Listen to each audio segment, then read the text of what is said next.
I'm Andrew Schwartz, and you're listening to The Truth of the Matter, a podcast by CSIS where we break down the top policy issues of the day and talk with the people that can help us best understand what's really going on. To help us get to the truth of the matter about our current energy situation with respect to Saudi Arabia and its cuts in oil production, we have with us Dr. Joseph Majkut, who is the director of our Energy and Climate Change Program at CSIS. And we have with us Dr. John Alterman, who is, of course, our Middle East Program Director, Brzezinski Chair in Geostrategy, and a Senior Vice President at CSIS. Two of my favorite all-time CSIS people on the same podcast. How could I get so lucky? Guys, welcome. Thanks, Andrew. Appreciate it. You're too kind. So let's talk. I mean, there is a lot going on between Saudi Arabia, the United States, the rest of the world on oil and what it means in wake of Russia's war with Ukraine. John, I want to start with you. What has the U.S.-Saudi relationship looked like over the past few years, and how have we arrived at this moment in which we're seeing rising tensions between Washington and Riyadh? The Saudi-U.S. relationship has gone from bad to better to worse. Things were getting quite testy in the Obama administration. And I think the Saudis were starting to wonder whether the United States was going away, whether the United States had decided that with the energy transition beginning, the U.S. had decided it was about to abandon the Saudis. The Trump administration represented a tremendous sense of relief for the Saudis that, in fact, the problem in their mind was just Obama. And President Trump was reinforcing the relationship that the Saudis had had with the United States for 75 years, and they were tremendously relieved. With the Biden administration, the return of many of the same officials from the Obama administration, the Saudis have become agitated once again. Some of the same officials from the Obama administration became agitated with the Saudis. There was an effort to try to put this on a better course with the president's July trip to Saudi Arabia to create intergovernmental actions that on a bureaucratic level would get things aligned and wouldn't require a close personal relationship between the president and the crown prince. But what I think we've seen in the last couple months is that has unraveled. There are charges thrown back and forth. I think there is a sense of mutual disrespect we're seeing on both sides. I think whenever the Saudis hear Jake Sullivan talking about American values, they take it as a slap in the face.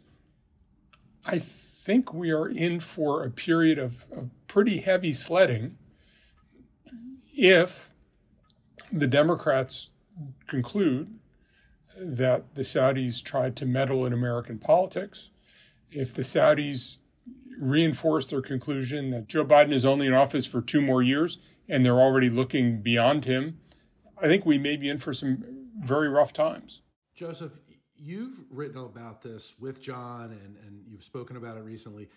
The Saudi Minister of State for Foreign Affairs said, quote, "The idea that Saudi Arabia would do this, meaning cut oil production, to harm the U.S. or to be in any way politically involved is absolutely not correct at all." What do you think of that statement, and what do you think the situation really is? So I think that it's important to remember that Saudi Arabia views its role in the global energy system as quite sacrosanct. And that is that being as one of the only countries that's made the necessary investments to be able to dial oil production up and down and respond to market conditions, they can provide a stabilizing force on global energy markets that other exporters, including the United States, have trouble doing, just don't have the same responsiveness. And I think Saudis take that role very seriously. And when you look at this decision, there are reasons why, looking at the macroeconomic forecast for next year, countries would, they would want to reduce production to hold some in reserve and be able to supply it if necessary, but otherwise keep the price relatively high. The challenge is that the way that the OPEC Plus decision took place, the way it was marketed, the interaction between the U.S. government and the Saudi government meant that it's hard to make a decision on market fundamentals without a lot of these other factors that John has raised being implicated as well. And just to add to that, what we've seen in the press just in the last few days are some pretty stark accusations by the Biden administration that they had promises from the Saudis and the promises were flouted. I'm not sure exactly what the strategy is talking about that, but it does seem to me that it's personalizing the relationship much more. The Saudis have been trying to say, look, we're just making an economic judgment.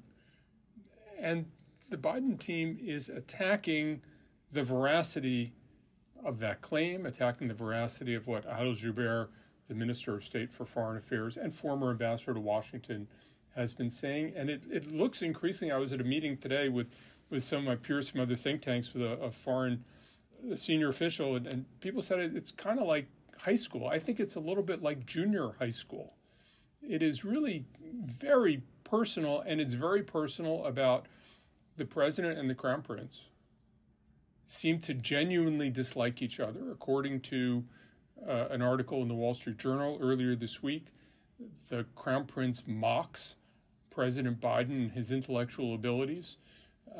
I certainly, when I visited Saudi Arabia in June, I was met at one point by a Saudi in a T-shirt with Adam Schiff's picture and a clown nose on it, a remarkably partisan action for an American you haven't met before. This is somebody who's close to the royal court, and I think there is a partisanship that is sinking into this. A Republican in this meeting made the claim that the Republicans have Saudi Arabia and the Democrats have Iran. I think that's a strange way to characterize it, but I think Very strange. But I think it's probably the way the Saudis see it too. Is you have Democratic administrations who they think are courting Iran, Republican administrations who court Saudi Arabia, and not surprisingly, people around the Crown Prince prefer the Republicans. So, John, given all this, how can the United States and the Biden administration in particular not take this personally? You know, the move that Saudi Arabia did certainly seemed to try to elevate gas prices in the United States just before the midterms. You know, maybe that, and Joseph, you can weigh in on whether that really makes a difference or not in the short term.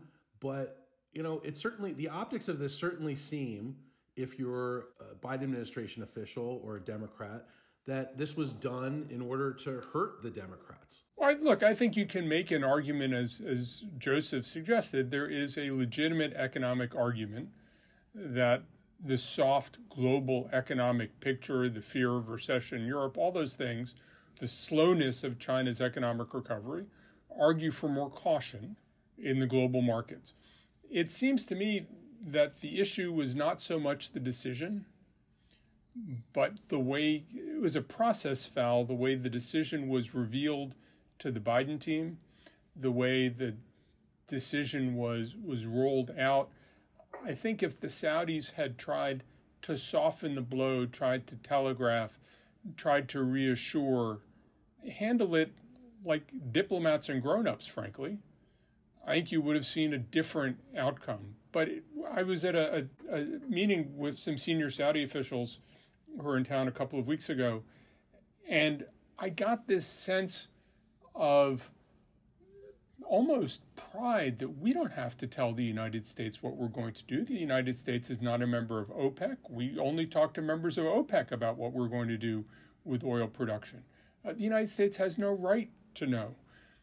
I think that sort of almost high-handedness, you could argue arrogance, toward the country that really is principally responsible for Saudi security outside of Saudi Arabia, is a sign that the Saudis either thought they could get away with it or thought it was appropriate. And I think what you're seeing is the Biden administration looking for ways to signal displeasure without undermining its own interests. We can talk a little bit, if you're interested, about sort of relying on Congress to do some of that.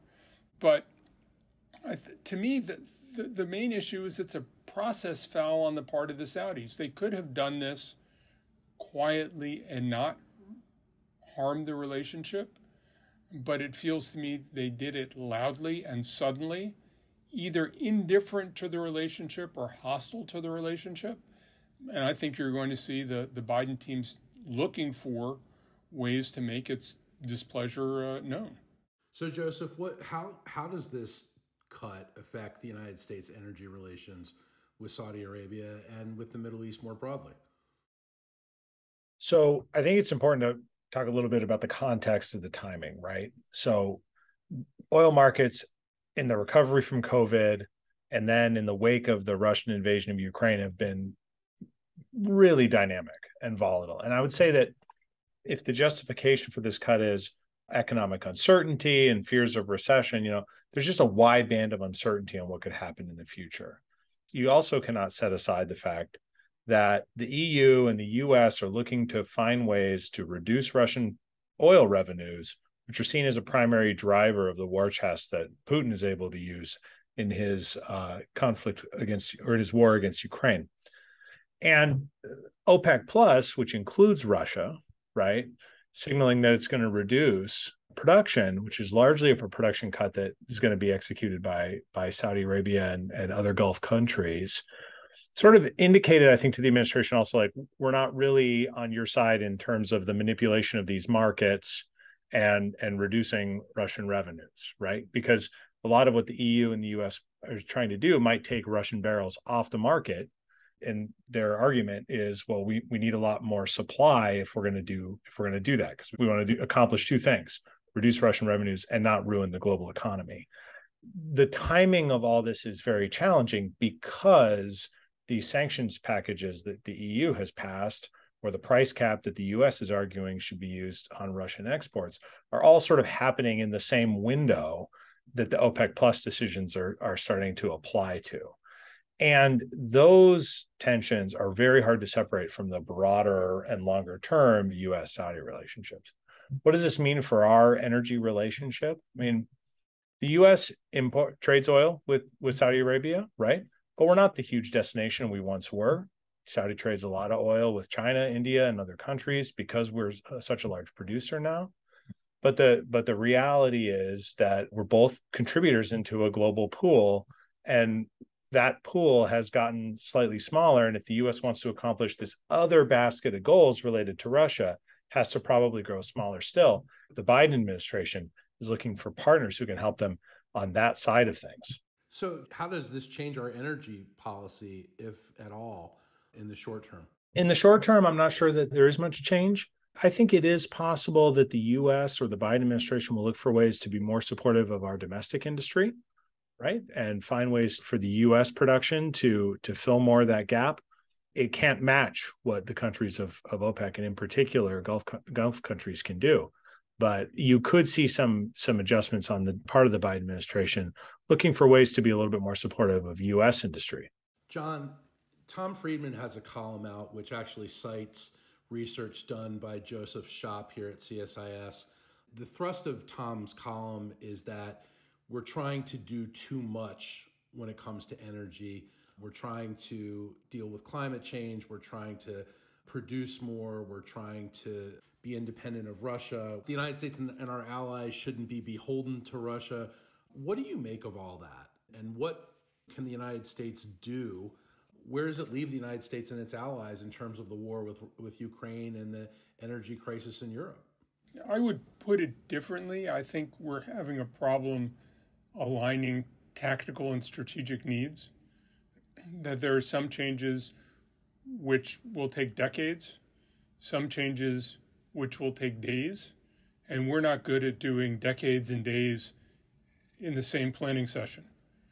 And it seems like that's the challenge. Is there are things that are all about this week. I mean, the way they perceive the Saudi-led OPEC plus cut is that's about the election that takes place in less than 2 weeks. But there are broader issues of what the energy transition looks like, of what China's interest in the Middle East will be in 10 or 20 years, and whether that contravenes U.S. interests or is aligned with U.S. interests. a whole set of questions about what the U.S. relationship to the Middle East is going to be like in 10, 20, and 30 years.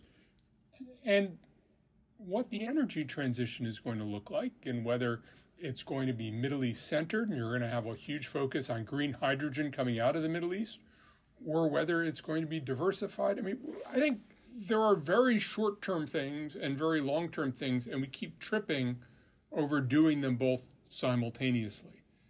The Ukraine war is an example of something that people are trying to fine-tune every single day.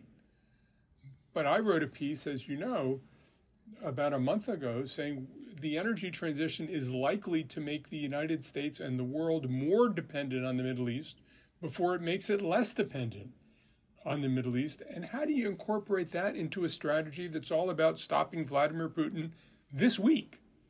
And I think that's where our challenge is. If I can echo John's points, I think a lot of what he says is salient to me, right? You've got a couple trends going on at the same time that we just haven't done a great job on the U.S. side of integrating into our strategic thinking. One is that a lot of people think the energy transition means we can get off oil and gas and we don't have to worry about countries in the Middle East anymore. And that's just not going to be the case, right? Turning over energy infrastructure takes a long time. We can move as quickly as we can, but you're just not going to have an energy system that doesn't involve OPEC Plus and Saudi Arabia for decades. You're just not.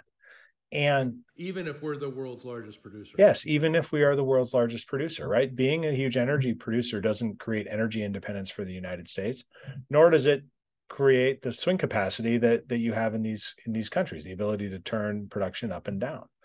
But the fact that we're a large producer does mean that our relationship over the long term is changing on energy. And that's not just an energy transition story, right? The US being a major producer has given us a lot of ability to sanction energy coming from other countries. And it has enabled the Biden administration to make a lot of market manipulating and market stabilizing moves using the Strategic Petroleum Reserve. That's this big store of petroleum that we have in caves in the United States. And the Biden administration has been releasing oil from that to help temper markets and calm them as the oil price shot up after the Russian-Ukraine war started. OPEC and OPEC Plus, one of the other dynamics going on here is like they're used to being the market setter and the market stabilizing force. And so having what were formerly importing and consuming nations starting to play a role in a fairly active government intervention is also sort of a new ground that I think both parties are coming to grips with, how we're going to manage the market from both sides. So was it a strong move for the Biden administration to release more oil from the Strategic Petroleum Reserve? Is that the best strategy to deal with this? I think when they did it, it was probably a judicious choice. It definitely helped calm markets, but it's not an everlasting resource, right? The purpose of that reserve is to have oil on hand in the event of some sort of national security emergency. And so while the stock is relatively healthy and because we produce so much, you probably don't need to hold as much in the pantry, so to speak, as we used to. We can't burn it all away. And we got to refill what we just took out. Yeah, and the Biden administration has actually made an announcement that they're planning to refill at much lower prices than the ones that they've been selling at. This ends up being a source of government revenue, but it also provides a sort of soft floor on the oil price. And then in the event that we do see economic challenges or a big drop in the oil price, that should provide some stability for our producers to keep investing against, even in a world where there's a lot of economic uncertainty. But again, the U.S. government having an active role in oil markets in that way is relatively new ground. And the other new ground, which has been striking to me in the last couple of weeks, is I have never seen a Saudi oil minister who is so sharply critical of the United States as this Saudi oil minister is. I mean, I'm used to Saudi oil ministers who are very judicious, who are very cautious about really upsetting any key market. And I think this minister is, partly because he's the king's son and not merely a technocrat, but I think it also reflects a different attitude in the kingdom that the minister is happy to be sharply critical of the United States in a way that in my recollection, is completely unprecedented in Saudi history. Other Saudis might be a little more critical, but not the Minister of Oil. John, what do you expect Congress to do about this? Congress has traditionally not been so fond of Saudi Arabia. They've been quite critical historically. What do you think Congress will do, and what can we expect from them in the future? The first thing is it all depends what happens in the midterm elections. We're going to have a lame duck session in late November into December, whether that's about Democrats desperately trying to get things done, whether it's about Democrats trying to punish the people who they think put them into the minority. I don't know where we're going to be. I don't know what the mood is going to be. There's a lot to do. But as you've said, there's a lot of hostility to Saudi Arabia in Congress. Hostility to Saudi Arabia is one of the few things that lots and lots of members of Congress agree on. It's a bipartisan value. It is a bipartisan value. Don't forget, in President Obama's 8 years in office, Congress overrode one veto, and it was a veto of a bill that the House passed by a voice vote unexpectedly that made it easier for American victims of terrorism to sue the government of Saudi Arabia. So to me, I think what the Biden administration is hoping to do is to get some time to see what happens, let Congress be the bad cop, let members of Congress and senators running for re-election say things that give the Saudis a chance to walk things back, and then sort of see where we are in November, December. That may be a smart strategy. The danger of it is judging what the boundaries are and what Congress might try to do.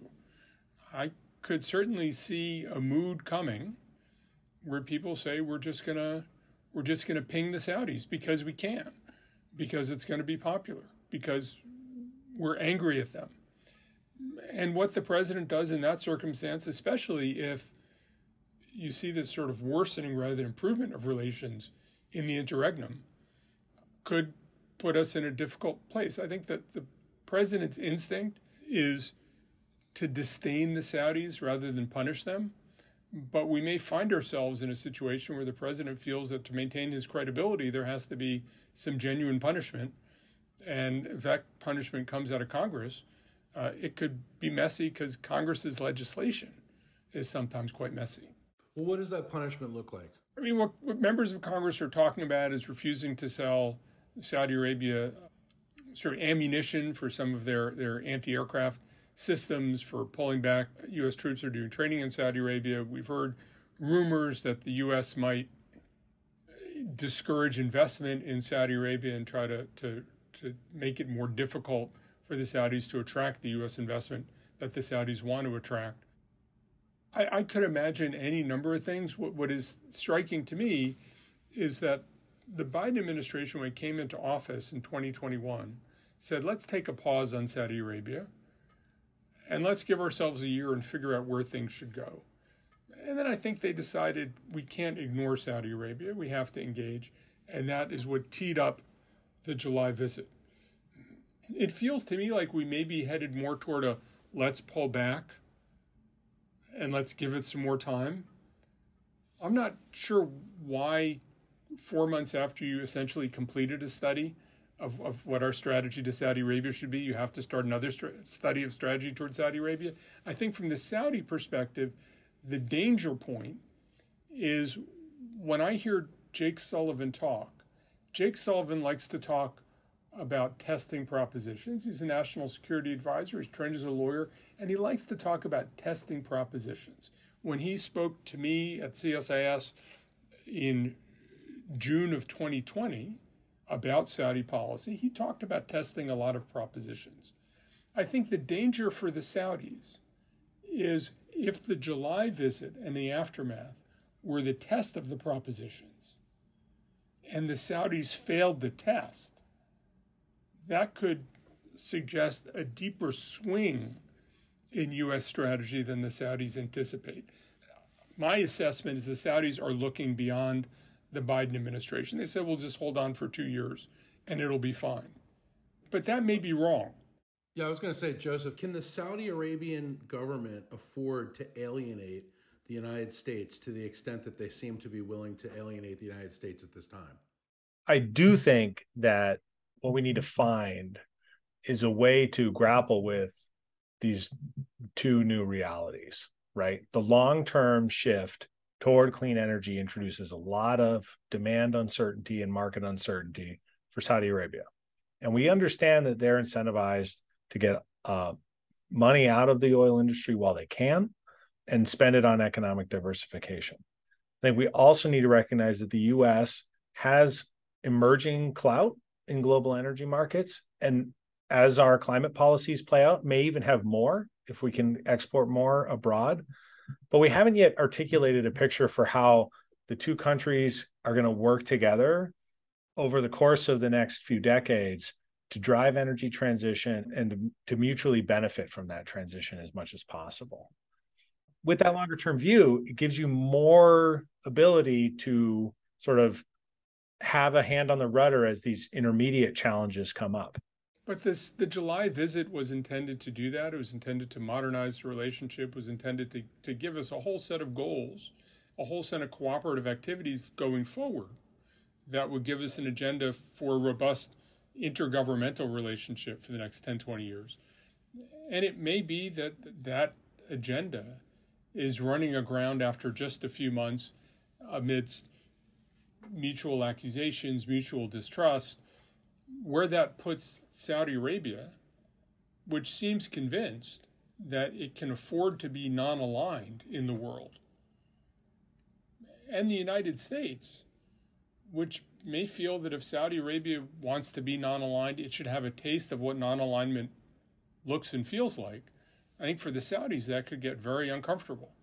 The Biden administration may not be able to do that, but they may, and I think if they do, the Saudis could be feeling much more insecure before they feel more secure, and this may be, either a learning process for the Saudis, or it could be a point of sharp divergence between the United States and Saudi Arabia. Saudis still talk lovingly about the meeting between King Abdulaziz ibn Saud and Franklin Roosevelt in 1945. And they talk about capturing that moment. And it feels to me like that moment is gone forever. And the Saudis may think the U.S. attitude is predictable going forward, and they may think they are able to shape it going forward, and neither one of those may be true. Gentlemen, a lot to think about here. Really appreciate your insight. Really appreciate your time today. Andrew, thanks so much. If you enjoyed this podcast, check out our larger suite of CSIS podcasts. From Into Africa, The Asia Chessboard, China Power, AIDS 2020, The Trade Guys, Smart Women, Smart Power, and more. You can listen to them all on major streaming platforms like iTunes and Spotify. Visit csis.org/podcasts to see our full catalog